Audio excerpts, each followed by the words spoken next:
감사합니다. 진주보다 값진 여인, 그런 제목으로 말씀을 전하려고 합니다. 네, 우리 옆에 계신 분들 인사 나누실까요?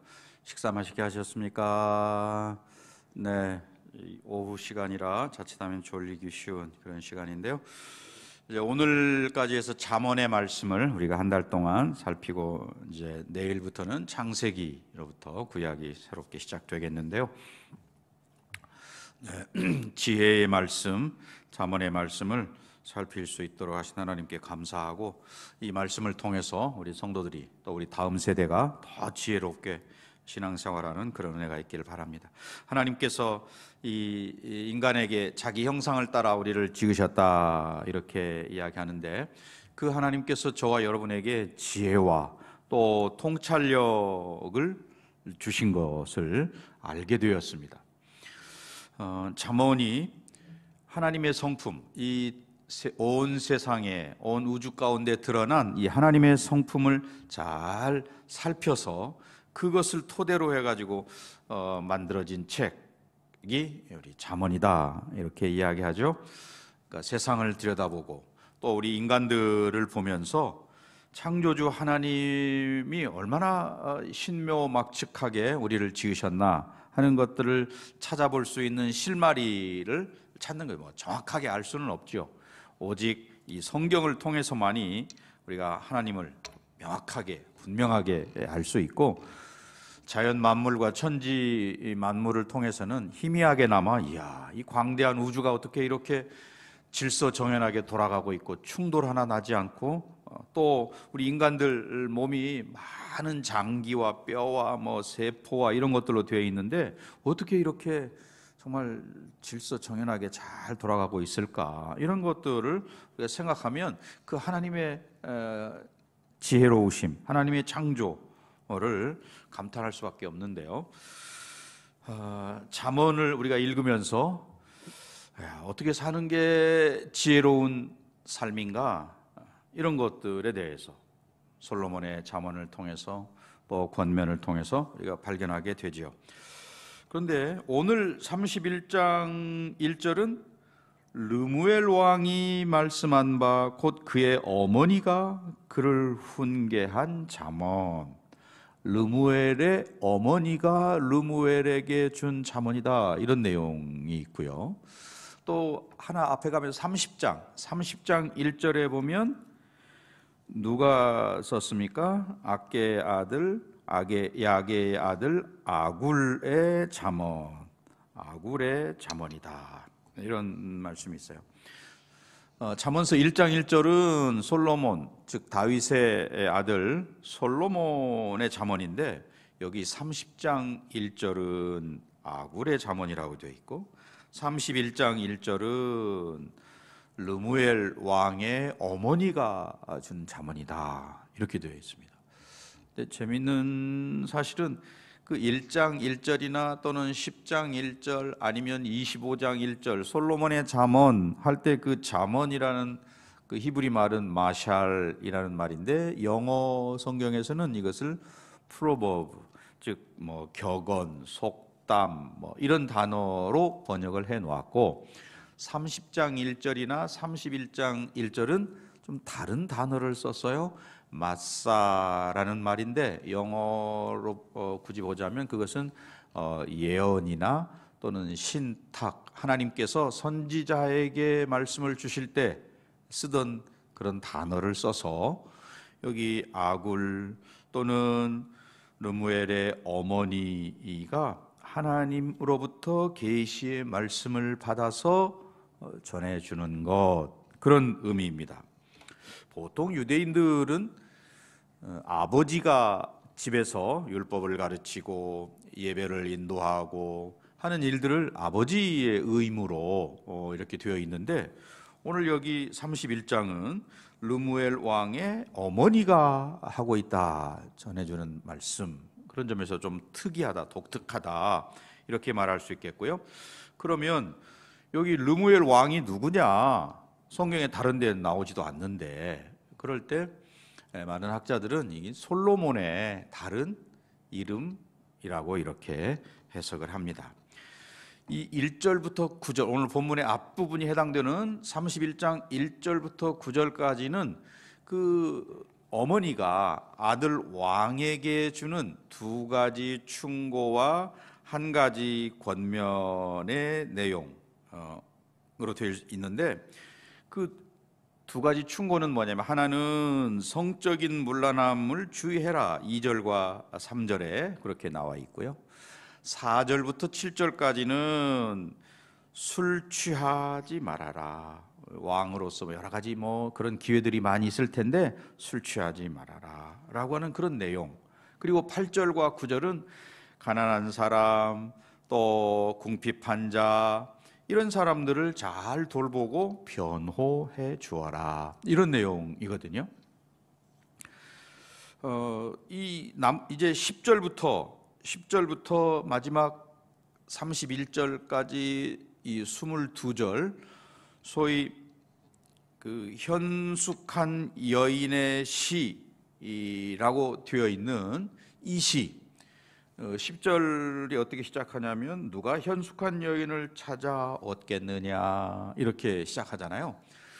그래서 이 현숙한 여인의 시라고 알려져 있는 10절부터 31절까지는 좀 독특한 형태로 되어 있습니다. 마치 그 시편 119편을 보면 그게 8개 절씩 딱딱딱딱 끊어져 가지고 알파벳 순서로 되어 있어요. 그런 것처럼 이렇게 여기 10절부터 저기 지금 나오는데, 제가 동그라미를 일부러 이렇게 빨간 것으로 표시를 해놨는데, 맨 앞에 저기 뭐냐면, 영어로 말하면 A, B, C, D 이런 순서로 되어, 알파벳 순서로 쭉 되어 있어요. 참 대단하지요. 그 영어에 말하자면 알파벳 순서대로 저렇게 한 절 한 절이 딱딱 두 운이 맞아가지고 마지막 31절까지 알파벳 순서대로 알레벳, 김멜, 달렛, 해, 와우, 차인 이런 식으로 쭉 이렇게 되어 있어요. 그런 점에서 이게 특별한, 이 현숙한 여인에 대해서 특별한 그런 의도를 가지고 기록해 놓았구나 하는 것을 알 수 있습니다. 그런 의미에서 오늘 우리는 이 10절부터 31절까지 나와 있는 현숙한 여인의 시라고 하는 이 부분을 살펴보면서, 정말 하나님께서 결론 부분으로, 잠언의 결론 부분으로 주고 있는 그 현숙한 여인의 온전함을 강조하기 위해서 이렇게 표시되어 있는 그런 내용을 좀 눈여겨 봐야 되는 거죠. 그 진주보다 값진 또는 현숙한 여인, 10절과 30절을 이어서 한번 이렇게 보겠습니다. 10절 같이 읽습니다. 누가 현숙한 여인을 찾아 얻겠느냐, 그의 값은 진주보다 더하니라, 이렇게 되어 있죠. 30절로 내려가서, 고운 것도 거짓되고 아름다운 것도 헛되나 오직 여호와를 경외하는 여자는 칭찬을 받을 것이라. 현숙한 여인 이퀄 여기 30절에 말하는 여호와를 경외하는 여자. 그런데 우리는 여기 현숙한 여인, 여호와를 경외하는 여자, 이것을 꼭 여성들에게만 국한하는 게 아니죠. 사실은 우리 모든 믿는 사람들이 다 그리스도의 신부잖아요. 신부, 그리스도의 신부인 우리는 현숙한 여인이 되어야 하고 여호와를 경외하는 자가 되어야 한다.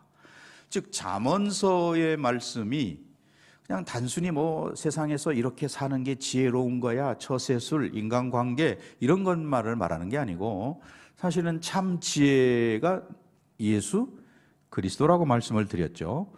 신랑 되신 예수 그리스도를 사모하고 기다리고 준비하고 하는 현숙한 여인으로, 예수님, 신랑 되신 예수님을 맞이하기 위해서 지혜로운 현숙한 여인인 성도가 되어야 할 것을 말씀하는 게 잠언의 말씀인 것이죠. 그러니까 그냥 우리가 잠언을 그런 어떤 지혜를 얻는 그런 책으로만, 물론 지혜도 주지만 진짜 중요한 의미는 예수님이 신랑이시고 우리는 현숙한 여인으로 신부여야 할 것과 이 땅을 지혜롭게 살아가야 한다라고 하는 것을 강조하여 가르치는 게 잠언의 핵심적인 내용이죠. 그래서 이 진주보다 값진 여인의 모습은 어떠해야 할 것이냐. 네. 이 지금 르무엘의 어머니가 아들에게 주는 이 말씀, 오늘 현숙한 여인의 모습은 과연 어떠하냐. 오늘 우리 믿음의 성도들, 물론 여성들도 마찬가지고요. 그 현숙한 여인은 첫째로는 가정을 세우는 아내의 모습으로 나타납니다. 네. 그 아내 한 사람이 집안에 잘 들어오면 그 집안 전체 분위기가 달라지잖아요. 그 한 사람 때문에 기쁨이 넘치고 화목하게 되고 또 웃음이 꽃피우고 이럴 수도 있고, 아니면 맨날 싸우고 큰 소리가 집 밖으로 나가고. 예. 저도 아파트에 있는데 간혹 어디 위층 쪽인데 밤새 싸우고 욕하고 이런 소리들이 가끔 들려요. 네, 그 집은 늘 그러는 거죠. 네. 지혜로운 아내, 성실함과 탁월함과 지혜로움으로 인해서 가정을 잘 살리고 세우고 하는 그런 역할. 자, 우리는 그런 점에서 사람들의 외모만 취하고 있는 요즘 시대를 염려하지 않을 수 없는 거죠. 요즘 세대가 정말 외모를 너무 중시하는, 그래서 물론 우리나라의 성형 수술이 세계적으로 발달했다 그런 이야기도 하는데, 그게 과연 꼭 옳은 것이냐 생각해 볼 필요가 있는 것이죠. 외모를 따라 판단하는 그런 안타까운 모습. 가정을 세우는 아내, 현숙한 아내의 모습은 외모에 있지 않다는 거죠. 또 그 다음에는 존경받는 아내의 모습을 이야기합니다. 겉으로 교회에서 볼 때는 참 믿음이 좋고 또 직분도 잘 감당하고, 그런데 가정에서 인정받지 못하면 문제가 있는 것이죠. 특별히 우리 목회자의 자녀들이 그런 경우들이 참 많습니다. 안타깝게도 설교할 때는 그럴듯한데 집에 가서는 그렇지 못해서 자녀들이 힘들어하고 또 괴로움을 겪고 이런 경우들이 더러 있습니다. 교회와 가정에서 동시에 존경받는 그런 모습, 이게 진짜 지혜로운 모습인 것이죠. 이 지혜라는 게 종교적인 신앙적인 영역에만 머물러 있는 게 아니고 우리 삶의 전반에 걸쳐서 또 더 나아가서 가정을 뛰어넘어서 사회까지 나아가는 그런 모습. 마치 지혜로운 아내가 가정에서 또 사회에서 존경받는 것처럼 지혜로운 성도는 하나님께 은총을 받고 또 사람들에게도 좋은 평판을 듣고 칭찬을 받고 그러죠. 지난주간에 그 기독교인의 신뢰도에 대한 그런 발표, 기독교 단체에서 조사를 했는데 기독교인들 혹은 교회가 사회의 신뢰를 많이 잃었다. 21%만 신뢰하고 76%는 신뢰하지 못한다. 이런 통계가 발표가 됐어요. 안타까운 일이죠. 물론 이 코로나 사태 때문에 그런 면도 있긴 하지만, 아무튼 하나님을 잘 섬기고 경외하는 우리가 존경받는 성도, 또 가정에서 존경받는 그런 부모가 되어야 할 것, 또 교회 안에서는 존경받는 직분자들이 되어야 할 것을 이야기하죠. 지혜로운 자녀는 부모의 기쁨이고 자랑거리도 되고, 그렇죠? 또 지혜로운 남편 또는 지혜로운 아내는 서로가 서로에게 자긍심을 가질 수 있을 것입니다. 또 우리가 기왕이면 우리 자녀들은 좀 지혜롭게 자랐으면 좋겠다. 누구나 다 똑같이 부모의 마음이 그럴 텐데, 그 지혜로움은 아이들이 우리의 뒷모습을 보고 배우고 하는 거지 우리의 말에 따라 좌우되지는 않는다는 거죠. 오늘 이 잠언의 마지막 부분의 핵심은 여호와를 경외하는 지혜로운 사람을 이야기하는 거죠. 진짜 아름다움은 외모에 있는 게 아니고 여호와를 경외함에 있다. 여호와를 경외할 때 진정한 지혜가 있고 아름다움이 있는 거다. 그런 이야기입니다. 그래서 오늘 크게 내용을 둘로 나누어서 이렇게 살펴보려고 하는데요. 10절부터 25절까지 말씀을 통해서는 이 현숙한 여인, 지혜로운 여인은 부지런히 안팎을 살핀다라는 이야기입니다. 현숙한 여인이 어디서 출발하느냐, 어디서 오느냐? 여호와를 경외하는 자가 현숙한 여인이다. 여호와를 경외할 때 현숙한 여인이 될 수 있다. 그런 이야기입니다. 저와 여러분이 성도로서 그리스도의 현숙한 신부가 되어야 되는데, 그 순결하고 거룩하고 정말 현숙한 신부는 어떻게 되느냐? 여호와를 경외할 때 가능하다. 그 여인의 모습을 오늘 11절부터 아주 다양하게 이야기를 해요. 11절과 12절에서는 그 여인이 어떤 모습이냐? 11절에 특별히 그런 자의 남편의 마음은 그를 어떻게 한다고요? 믿는다, 신뢰한다, 신뢰받는 모습으로 이야기하고 있습니다. 신뢰받는 여인, 신뢰받는 성도, 그런 말이죠. 또 13절부터 15절까지는 부지런한 여인, 물론 27절도 똑같은 내용인데 부지런하다. 자, 13절 보면 그는 양털과 삼을 구하여, 이게 삼배할 때 삼이죠, 그걸 구하여 부지런히 손으로 일하며, 부지런한 모습. 또 16절, 17절, 그리고 24절, 25절은 책임감이 있고 능력 있는 모습으로 이야기를 하고 있습니다. 또 18절, 19절은 성실하다, 성실하다 하는 모습이고요. 20절, 21절, 그리고 26절은 베푸는. 20절 한번 볼까요? 그는 곤고한 자에게 손을 펴며 궁핍한 자를 위하여 손을 내밀며, 즉 도와주는, 돕는 그런 말입니다. 어려운 이웃들을 돕는 그런 모습이거든요. 베푸는. 또 22절은 어떻게 되어 있습니까? 그는 자기를 위하여 아름다운 이불을 지으며 세마포와 자색 옷을 입으며, 잘 가꾼다 이겁니다. 너무 호화롭게 꾸민다 그런 말이 아니고 적당하게 자신을 잘 가꾸는 그런 모습.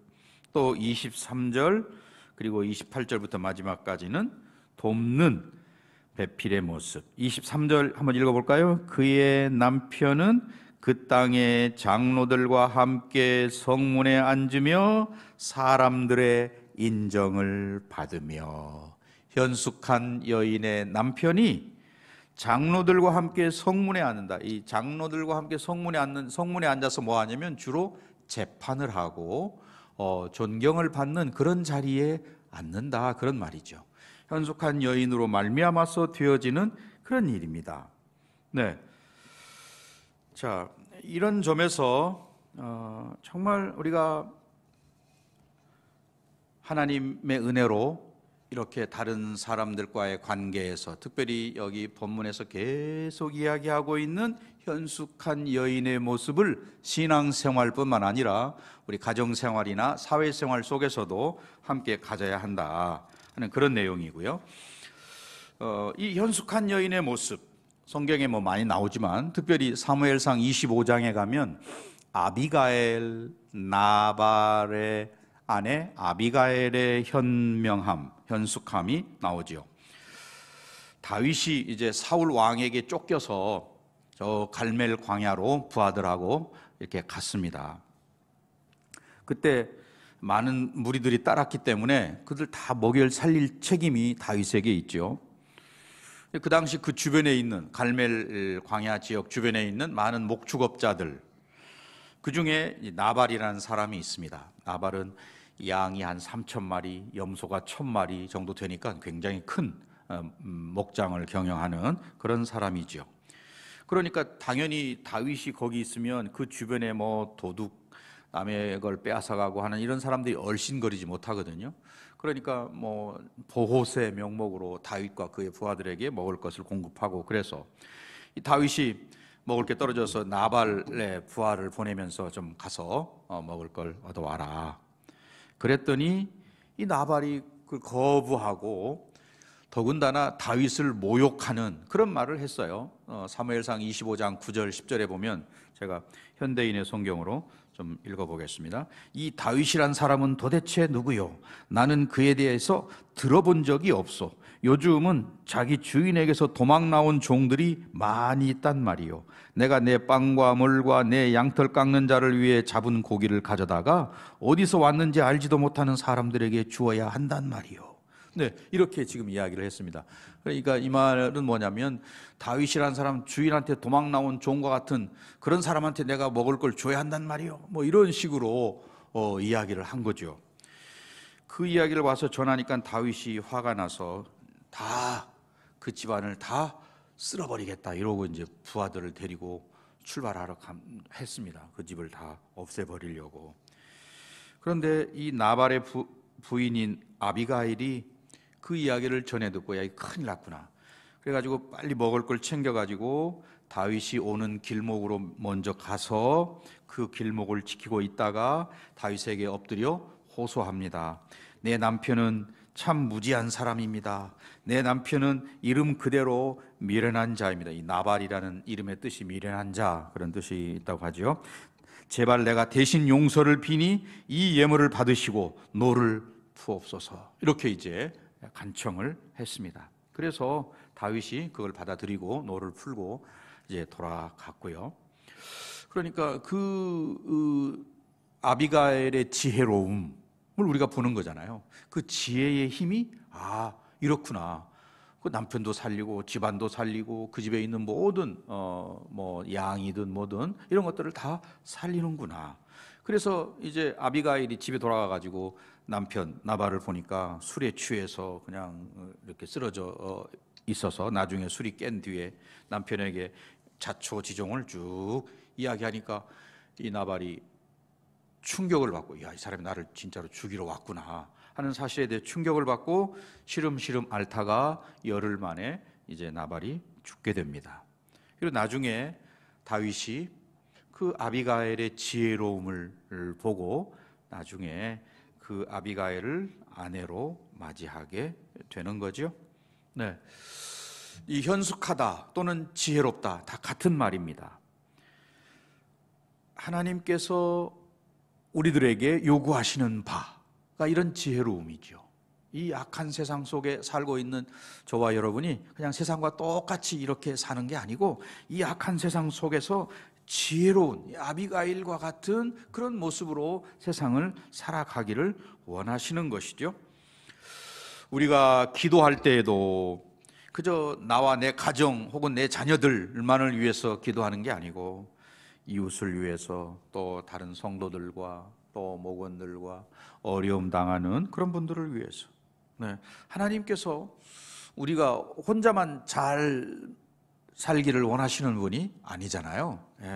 우리는 축복의 통로가 되고 또 다른 사람들을 축복하는 그런 사람들이 되기를 원하신다 하는 것.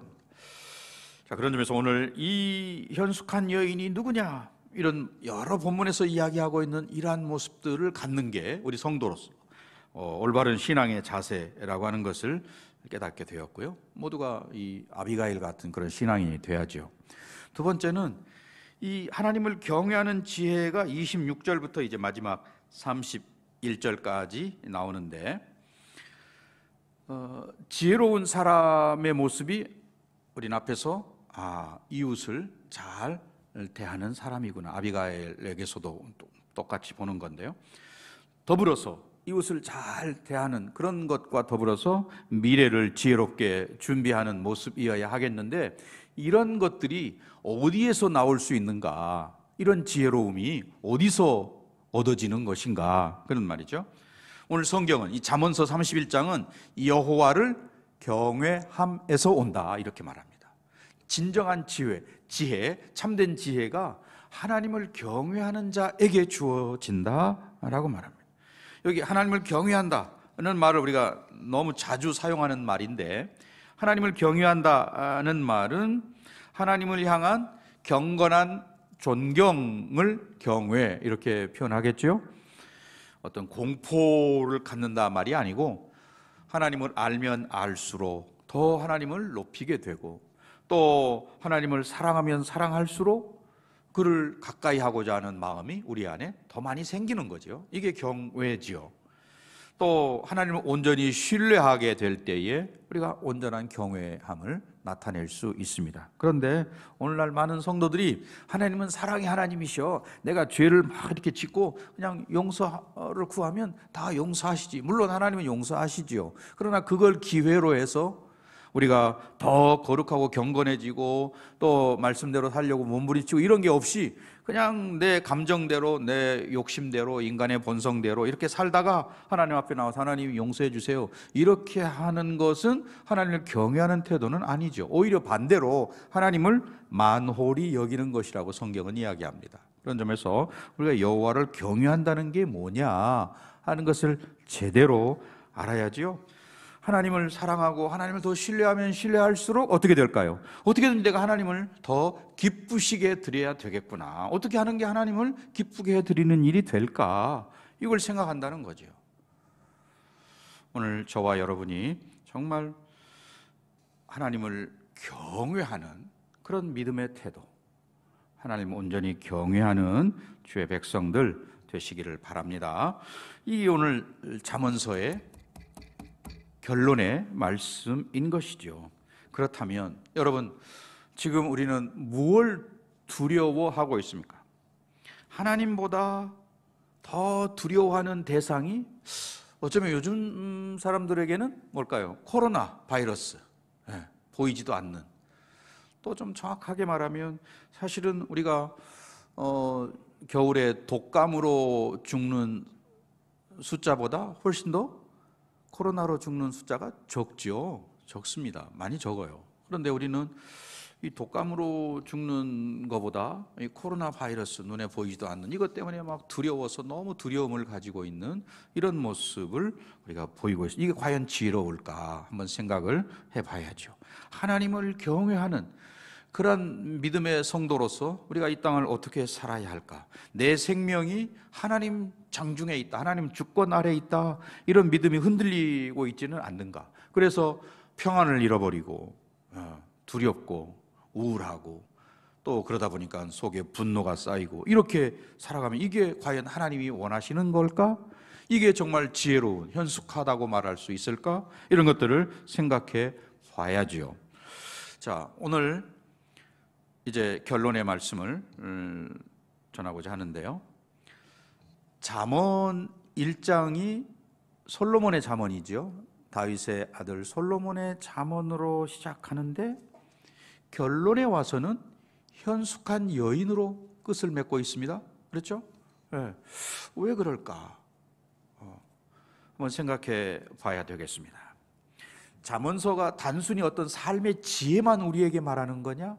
뭐 처세술, 뭐 이 땅에서 살아가는 그런 방법, 이런 것만을 말하는 책이냐? 그게 아니라는 거죠.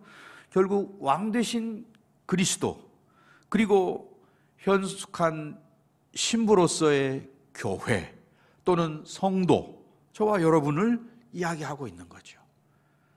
잠언의 말씀이 시작은 그리스도로 시작했다면 끝은 신부인 저와 여러분, 현숙한 그리스도인의 신부, 그리스도의 신부로서 우리들 몸된 교회의 성도들인 저와 여러분은 신랑 되신 예수 그리스도, 그분을 기다리고 또 현숙한 여인으로서 준비된 모습을 갖춰야 한다는 것이죠. 저와 여러분이 그리스도의 신부라고 말합니다. 그 신부는 오늘 본문에 보면 진주보다 더 귀한 존재들이라고 말하고 있습니다. 그런 우리들이 정말 그리스도 앞에서 부끄러움이 없는 거룩한 신부로 또 현숙한 여인으로 서 있는가라는 것이죠. 현숙하지 못한 것은 미련한 것이라고 오늘 본문에 보면 그렇게 이야기할 수 있겠는데, 그 미련하다는 것은 다른 게 아니죠. 세상을 사랑하고 돈을 사랑하고 하나님보다, 예수님보다 더 사랑하는 것들이 손에 많이 있는 사람, 미련한 사람이라고 이야기합니다. 잠언이 누누이 강조하는 지혜로운 사람은 누구냐? 하나님을 경외하고 그리스도의 신부로서 세마포 옷으로 단장하고 기름을 준비한 슬기로운 다섯 처녀와 같은 모습으로 살아가는 것.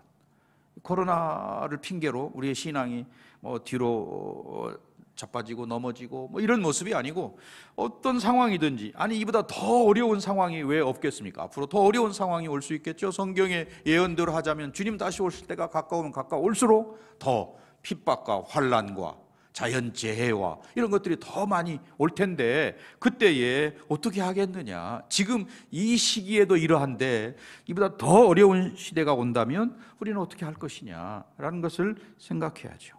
세상을 사랑하지 말고 예수님을 사랑하고 또 예수님을 기다리고 사모하는 그런 현숙한 여인의 모습으로, 거룩한 신부의 모습으로 단장된, 여호와를 경외하는 것이 참 지혜인 것을 깨닫는 저와 여러분, 온전히 여호와를 경외하는 그런 백성으로 살려고 다짐하는 게 우리가 잠언서의 결론.